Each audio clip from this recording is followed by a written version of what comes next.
கருணாநிதி கணக்குன்னு ஒன்று உண்டு. நீங்கள் என்ன கேள்வி கேட்டாலும் எல்லாமே சரியாக இருக்கிற மாதிரியே சொல்லுவாங்க. ஆனால் ஊழல் பண்ணிட்டு இப்படி சொல்லக்கூடிய தன்மை உண்டு. ஒரு பொருளாதார ரீதியாக எண்ணிக்கையில் பண மதிப்பில் வருகின்ற விஷயத்தை கூட திமுகவினுடைய கூட்டணி கட்சிகள் பேசாமல் இருப்பது இன்னும் பெரிய இந்த பொருளாதாரத்திற்கு மிகப்பெரிய அபாயத்தை கொண்டு வரக்கூடிய நிலை இருக்கும். அதற்கும் ஒத்து வருகிறார்கள். இதில் இவங்க சொல்ற எல்லா பொய்க்கும் ஆர்பிஐ தலையில கொட்டு வச்ச மாதிரி போட்டு உடைத்த ஒரு உண்மைதான் இந்த நிதி அறிக்கை. இப்போ உங்களை போன்ற ஒரு நெறியாளர் அவர்கிட்ட கேட்கும்போது, சார் கடன் அதிகரிச்சு, அதனால உங்களுக்கு என்னம்மா, உங்க வீட்டுல இருந்தா கொடுக்க போறீங்க அப்படின்னு வீட்டுல இருந்து கொடுக்க போறாங்கன்ற ஒரு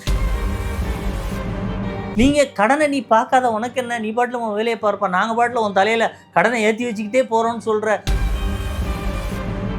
எதுவுமே தராதது வளர்ச்சினா என்னடா, எங்களுக்கே தெரியலடா. நீங்க ரெக்கார்ட்ல பேசிக்கிட்டே நாங்க வளர்ந்துட்டோம்.